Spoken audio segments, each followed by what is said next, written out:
Fala, empresários, hoje a gente veio aqui visitar uma empresa que eu confesso que eu ainda não visitei presencialmente, então vou conhecer ela de primeira mão com vocês.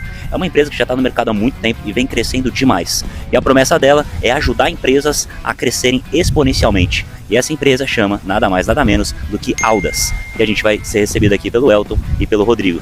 Então vamos conhecer um pouquinho dessa história.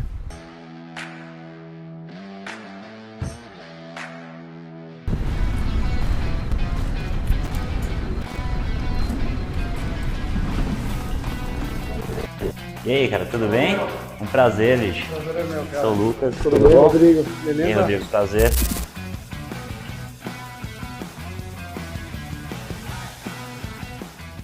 A vista aqui é bonita, então, né? Oi? A vista aqui. A vista é legal, cara. O Elton nem pra puxar, Você vê como é que é, cara? Casa de espeto feita de pau. A vista é legal. Você sabia que, cara, essa é uma das regiões que eu mais gosto, né? Região do Shopping Morumbi e tal. É aqui pertinho, lá né? na frente. Então. Lá na frente. E aí? Cara, e aí? Bem-vindos, cara. Obrigado, um prazer, hein? Prazer é meu. Obrigado por nos receber aí. Cafezinho? Eu aceito, Pra começar? cara, por favor, né? Vamos lá, cara. E aí, cara, me fala um pouquinho, a gente tá muito ansioso aí pra saber da história da Audas. Cara, antes de mais nada, agradecer o Elton pela conexão, né? Querendo ou não, ele é o cara que acaba fazendo toda essa parte de trazer gente importante aqui pro escritório também. Que legal, é um papel bastante importante. A Audas tem mais de 10 anos de história, né? Foi fundada pelo Júlio Antonioli e o Marco França. Legal.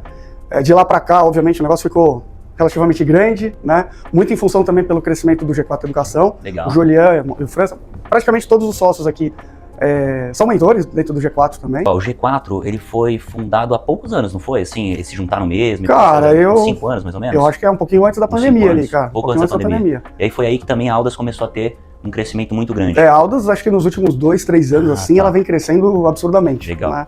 Então, é uma empresa que a gente tem no plano aqui, para os próximos 10 anos, chegar a 500 milhões de faturamento. A gente é um bicho um pouquinho diferente, porque a gente não é aquelas consultorias tradicionais que simplesmente fala para você fazer e não ajuda a fazer. Nossos 4 pilares aqui: planejamento estratégico, governança, gestão e capital. Tá. Né? Então, assim, para esses 4 pilares aqui, a gente hoje tem uma carteira aí, aproximadamente 150 clientes ativos dentro da casa, né? E mais de 600 cases aqui relevantes. Que legal. Então, Mas então, para entender, a gente pode falar que a Audas ela é uma consultoria barra boutique de M&A? É porque não tem outro nome, né? Mas é isso aí. É um bicho um pouquinho estranho de uma consultoria tradicional, né? Porque a gente ajuda o empreendedor a fazer. Vocês pegam na mão. A gente pega na mão e ajuda a desdobrar. Então a gente monta o plano e ajuda a desdobrar. Esse que é o grande diferencial e a mágica. E vocês pegam negócios em que momento? Vocês pegam startup, você pega um negócio que já está em crescimento, em expansão, um negócio já break-evado? Tá. Tipicamente, assim, a gente, obviamente, tem que olhar um pouco o caixa do cara, geração de caixa do cara. Tá. Né? Então, hoje a gente tem clientes na casa aí de 5 a 10 milhões, né? Mas, a gente tem cliente de bi também. Ano. Mas a gente também tem cliente de bi aqui. Legal. Então, assim, se você for ver a média dos nossos clientes, aí, se a gente botar no mesmo pote aí todo mundo, faturamento médio, acho que da galera é em torno de 50 a 60 milhões. Legal. Tá? É um pouco do nosso core aqui. Mas então você já busca uma empresa num estágio um pouquinho mais avançado. Tá bom. Aí, aqui na Audas, depois eu super divido com você o material para você entender. Legal. A gente separou aqui por verticais, né? Então tem varejo, tecnologia, serviços, saúde, franquias e por aí vai. Legal. Né? Eu propriamente dito, eu acabo cuidando muito dessa vertical de franquias e canais de crescimento. Né? Então eu cuido de algumas redes de franquia relativamente médias e grandes, mas também eu apoio muito os projetos de expansão dos outros clientes. Legal. Porque, assim, querendo ou não, tem aquela coisa da caixinha, né? Você coloca o sócio na caixinha da construção, você coloca o sócio na caixinha do agro. Mas no final do dia, acho que a beleza do negócio da Audas é essa diversidade, assim. Que a gente consegue... Tem de todos os segmentos. E a gente se ajuda muito, assim, sabe? É uma empresa extremamente colaborativa. Vira um ecossistema, assim. É um As baita próprias ecossistema. empresas que estão aqui acabam se ajudando. Pra caramba. E os próprios sócios, os próprios consultores, tem uma interação muito grande, assim. É muito legal. Então, até costumo dizer que, das empresas que eu passei ao longo dos últimos 10 anos, assim, e eu falo pro Julian, assim, abertamente, eu nunca vi esse tipo de condução, né, da companhia. Mesmo, porque é muito parceria, a galera é muito engajada e a galera troca muito, sabe aquela coisa? Todo mundo é muito aberto, não tem esconde-jogo, Entendi, né? cara. Que geralmente acontece no mundo corporativo como um todo. Né? Aquela então, coisa burocrática, um fica escondendo do outro, que fica com medo do outro roubar ideia, é isso. Ninguém quer se apropriar de ideia nenhuma. No final do dia tá todo mundo muito na questão, Audas, como é que a Audas vai se vai se apresentar perante o mercado, como é que a Aldas vai fazer crescer esse bolo, né? Como é que a Aldas vai chegar nesse plano dos 500 milhões. Essa questão de plano de 10 anos, será que você pode falar um pouquinho pra galera? Qual que é a importância disso? Porque a gente lida muito com os empresários de pequeno e médio porte, né? E às vezes eles não têm muito essa ideia de, poxa, eu preciso fazer um plano, eu preciso disso pra crescer, alguma coisa do tipo. Mas eu vejo que vocês, cara, fazem isso com excelência. Você pode falar um pouquinho da importância disso pra galera, sabe? Eu acho que é um pouco do que a gente leva pra todos os clientes aqui, né? Geralmente a gente olha os projetos aqui muito num plano de, no mínimo, 5 anos. Né? Então, aquela coisa do curto prazo, pra gente não funciona na prática, né? A gente tem que alongar um pouco essa visão, né? Mas aquela coisa, você não chega no plano de 5 anos se você não tiver o dia a dia bem azeitado. Né? Então, assim, a gente fundamenta muito essa questão de alongar, enfim, de uma maneira estratégica, né? E ajudar a desdobrar isso daí. Porque não adianta nada a gente montar um plano e não saber colocar em prática. Eu acho que essa que é a nossa grande diferença hoje dentro dos nossos clientes. Então, geralmente a gente tem um método aqui de OKRs, que a gente define os objetivos da companhia, né, depois as iniciativas, e a gente ajuda a desdobrar isso. Então a gente vai acompanhando com calendário mesmo, e dono daquela iniciativa, quem que vai entregar e quando que vai entregar. Então isso daí faz com que o nosso trabalho, de fato, fique muito eficiente dentro do cliente e que a gente note essa evolução. Né? Então a gente vê muito isso, porque o que geralmente lá fora a galera olha? Questão de número, quanto que faturou e quanto que cresceu em número de unidades. Né? Mas não é só isso, cara. Eu acho que tem alguns dos indicadores. Esse é um dos indicadores, né? Alguns dos indicadores. Então essa base, para você de fato crescer de maneira sustentável e que você consiga dimensionar isso ao longo desse plano, é fundamental. Então, não adianta a gente só ficar olhando a questão dos números. Acho que a gente tem que olhar a questão de como é que você cresce time, à medida que você vai crescendo a companhia, como é que você vai sustentar isso ao longo do tempo. Cara, acho que é até legal você comentar sobre isso, porque assim, a gente tem uma consultoria também, chama o Rumo ao Lucro. E a gente vem crescendo, a gente começou nesse último ano, a gente atendeu diversos clientes, e hoje a gente tem um serviço que a gente focou em um volume maior. Por exemplo, a gente fazia de formas muito personalizadas antes, que a gente conseguia atender poucos clientes. E hoje a gente conseguiu fazer de uma forma que a gente consiga atender muitos clientes ao mesmo tempo, criando time, criando processo e entregando resultado para os clientes. Né? Então acho que até seria legal a gente compartilhar um pouquinho da ideia para você ver como que você conseguiria ajudar a gente de certa forma, para a gente pegar um case, por exemplo. Se você puder até compartilhar com a gente algum case que você tem, cara, que vocês fizeram, algum cliente. Empresa de batata, mano. De batata, de cara? Batata, que legal. Cara. Muito legal, sim. É um case que, eu particularmente, assim, criei uma relação, obviamente, com os fundadores, enfim, principalmente com o diretor lá, com o gestor, uma relação pessoal, porque o negócio ficou tão legal, tão bacana, e a relação ficou tão leve, né? Que, cara, transcendeu o corporativo e foi pro pessoal. E pode falar o nome? Posso, chama Dwight Chips lá, é da MDA Alimentos, assim. Eu acho que é um baita projeto, é recente aqui, a gente ter construído isso, foi ao longo dos últimos 2 anos e meio, tá? Só pra vocês entenderem a magnitude, a gente pegou esse cliente aí, cara, ele na casa dos 30, 40 milhões. E aí, como é que foi o projeto lá? Como é uma operação extremamente verticalizada, então eles plantam a batata, eles colhem a batata. Lá no sul mesmo. Lá no sul. Plantam a batata, colhem a batata, produzem o salgadinho, né? Tanto os chips de batata, quanto os extrusados que eles falam lá, que são salgadinhos lá, que nem a gente encontra nesse outro concorrente grande. E eles faziam toda essa parte de operacionalização da coisa, de levar pra gôndola, negociar com a atacarejo, varejista, etc e tal. E aí a gente identificou que, de fato, estava verticalizado, mas tinha alguns buracos ali, né? Então a gente, dentro de uma estratégia, né, a gente falou, cara, a gente tem que talvez modificar ou ajustar um pouco os canais, né? E aí onde que tá a beleza do negócio? Porque a gente não mexeu na questão da plantação, porque eles conheciam de décadas, né? Foi uma empresa familiar, né? Mas a gente mudou um pouquinho a rota, dando um senso de pertencimento para os colaboradores. Então, por exemplo, esses caminhoneiros que faziam toda essa parte de entrega, exposição do produto, a gente virou a chave deles e criou um modelinho de franquia para eles. Então a gente transformou esses CLTs ali dentro da corporação em empreendedores do negócio, né? Então, cara, foi muito legal e aí só em magnitude, assim, hoje é uma empresa que esse ano deve encerrar algo na casa dos 200 milhões. Que legal, cara. Então, e ela teve um crescimento absurdo. Absurdo. Praticamente 50 colaboradores lá, que eram esses caminhoneiros que faziam essa entrega. A gente tombou eles como franqueados. Que legal, você conseguiu pegar uma galera que tinha talvez uma mentalidade mais ali CLTista e transformou esses caras em empreendedores. Provavelmente, então, com o modelo dando certo, eles começaram a ganhar mais dinheiro, conseguiram vender mais e ainda gerar mais dinheiro. Eu vou além. Hoje eles ganham, no mínimo, o dobro do que eles ganhavam antes. Olha só, cara. Então, assim, é um projeto que foi, obviamente, totalmente embasado num novo, talvez um replanejamento da companhia, né? A gente ajustou a questão do canal de crescimento, né? E deu esse senso de pertencimento, que isso daí, cara, é um negócio que parece que é balela a gente falar, mas na prática a gente consegue mensurar. Então a gente viu o quão produtivo esses caras ficaram a mais do que eles eram como contratados. Se a gente pudesse não colocar em caixinhas, cara, quais são os pilares que vocês abrangem quando vocês entram em um negócio? Eu também queria saber o seguinte, quando vocês entram em um negócio, vocês entram com capital intelectual mais o financeiro ou só o intelectual? Queria entender um pouquinho dessa...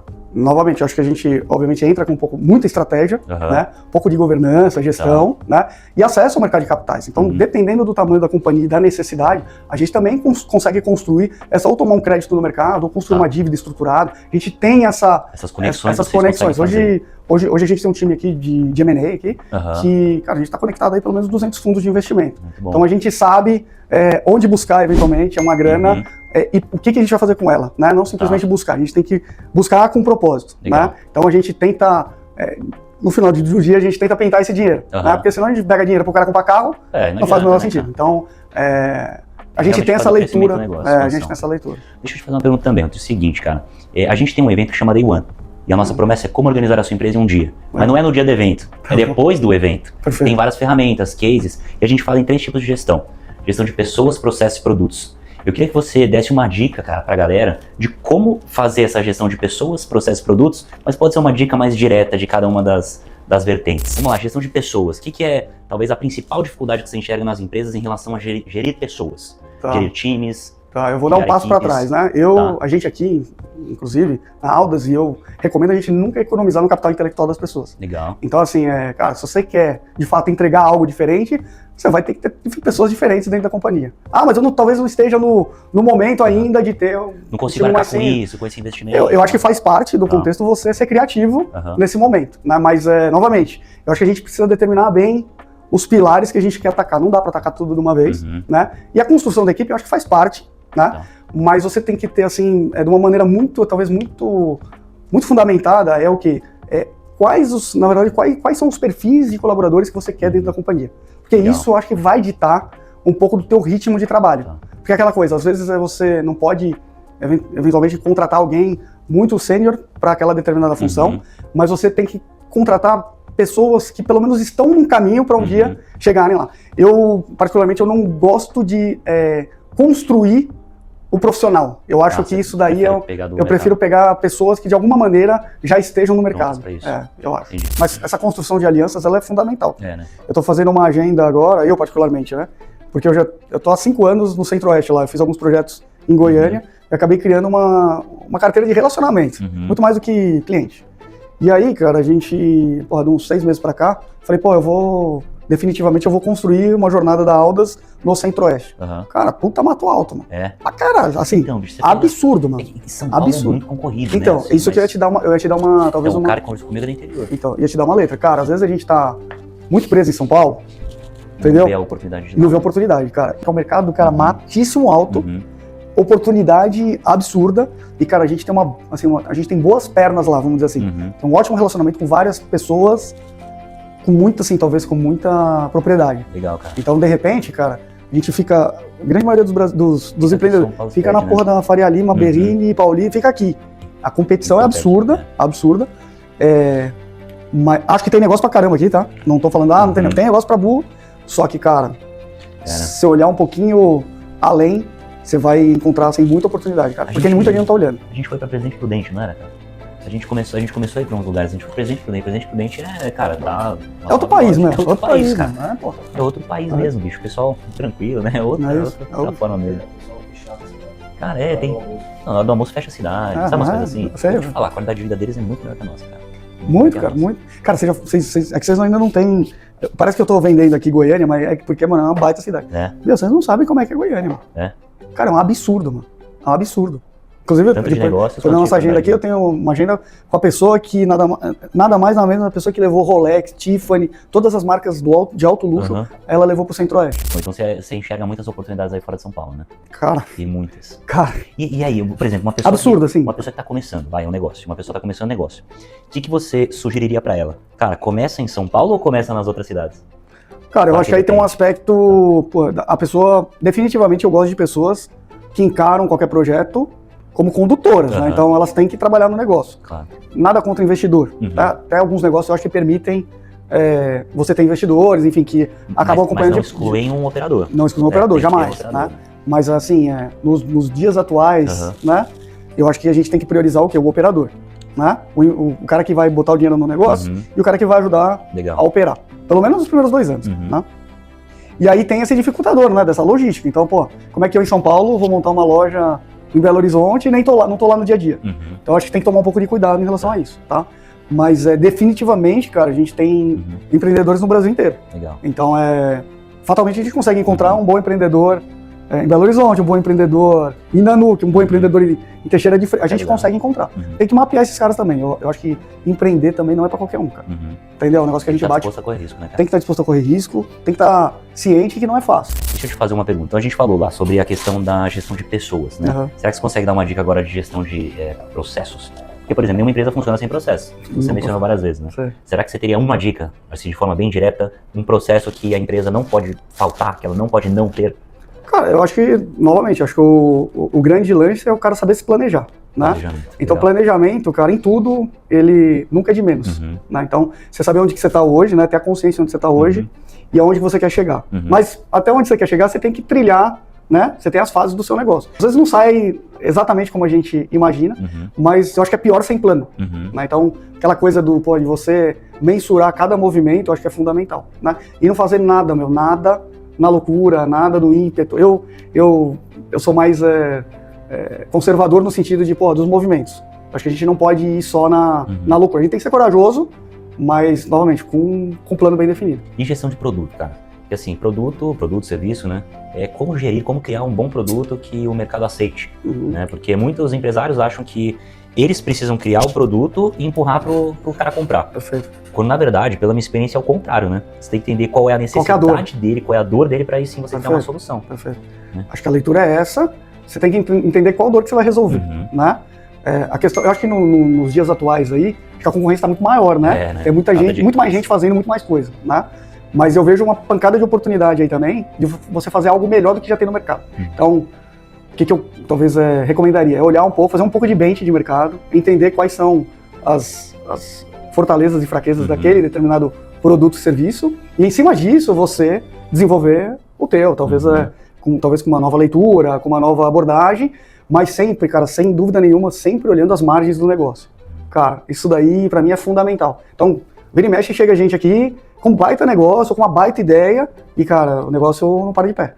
Ultimamente, e aí a gente fala um pouco de tudo que a gente vê, essa questão do serviço, né, ele vem entregando mais margem, né, do que o produto. Acaba sendo um pouco mais atrativa, de certa forma. Então a gente acaba acompanhando muitos negócios, por exemplo, no ramo da educação, performarem muito bem, porque tem muita margem ali, né? Óbvio que a entrega final é super importante, né, porque é isso que vai, querendo ou não, criar o seu LTV lá, querendo ou não, vai alongar a permanência do teu cliente, mas aquela questão de olhar as margens do negócio, fundamental. E se você pudesse dar uma dica pra galera que tá assistindo, pessoal que quer empreender ou que já empreende, quer aumentar os seus resultados, que dica você poderia dar pra essa galera?